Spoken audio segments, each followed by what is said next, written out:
Husband death ஆகியும் 3 years ஆச்சு. ஆனால் இப்போ வரைக்கும் அப்போ கொடுத்த சப்போர்ட்டு இப்போ வரைக்கும் எனக்கு அது நினச்சிக்கிட்டே இருக்குது. ஸோ அதுக்கு ஃபர்ஸ்ட் ஆஃப் ஆல் தேங்க்ஸ் சொல்லிக்கிறேன். அதுக்கப்புறம்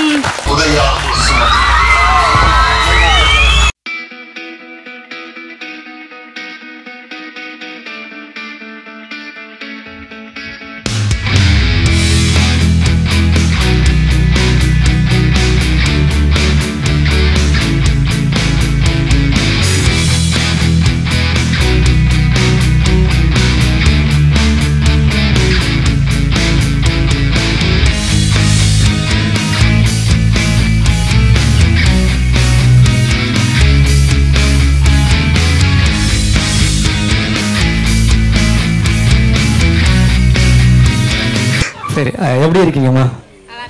தம்பி இன்னொரு மைக் கொடுங்க. எப்படி இருக்கீங்க? நல்லா இருக்கோண்ணா. தம்பி தம்பி நல்லா இருக்கான். சூப்பர். புதுசாக ஒரு கார் வந்திருக்கீங்கன்னு நினைக்கிறேன். வாழ்த்துக்கள். தேங்க்யூண்ணா. தேங்க்யூ. ஒரு சில வார்த்தைகள் நீங்கள் இது வரைக்கும் நிறைய பேர் எனக்கு சப்போர்ட் பண்ணிக்கிட்டு இருக்கீங்க. ஸோ என் ஹஸ்பண்டு டெத் ஆகியும் 3 இயர்ஸ் ஆச்சு. ஆனால் இப்போ வரைக்கும் அப்போ கொடுத்த சப்போர்ட்டு இப்போ வரைக்கும் எனக்கு அது நினச்சிக்கிட்டே இருக்குது. ஸோ அதுக்கு ஃபர்ஸ்ட் ஆஃப் ஆல் தேங்க்ஸ் சொல்லிக்கிறேன். அதுக்கப்புறம்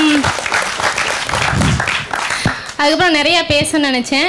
ஸோ நிறைய வீடியோ வந்து கிரியேட்டர் நிறைய பேர் இருக்கீங்கன்னு நினைக்கிறேன். ஸோ கிரியேட்டர் வந்து இன்றைக்கி மேலே இருக்கலாம், டக்குன்னு கீழே உடஞ்சி விழுந்துடலாம். ஆனால் அந்த டயத்தில் வந்து கூட இருக்கவங்க சப்போர்ட் பண்ணணும் கண்டிப்பாக. ஏன்னா நமக்கு வந்து நெகட்டிவ் நிறைய வரும். அது எல்லாருக்குமே தெரிஞ்ச ஒரு விஷயந்தான். எது உண்மை எது பொய்ன்னு தெரியாமல் நிறைய பேர் ட்ரோல் பண்ணுறீங்க. ஸோ சில விஷயங்கள் வந்து தட்டி விட்றீங்க. அப்படிலாம் பண்ணாதீங்க.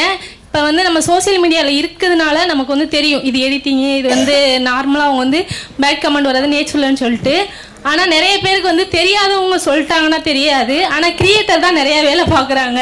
ஸோ அந்த மாதிரி விஷயங்கள்லாம் தவிர்த்துக்கிட்டு நீங்கள் எப்படி வரீங்களோ அதே மாதிரி மற்றவங்கள வளர விட்டிங்கன்னா நல்லதுன்னு நினைக்கிறேன். ஸோ இந்த அவார்டு கொடுத்ததுக்கு தேங்க்யூ.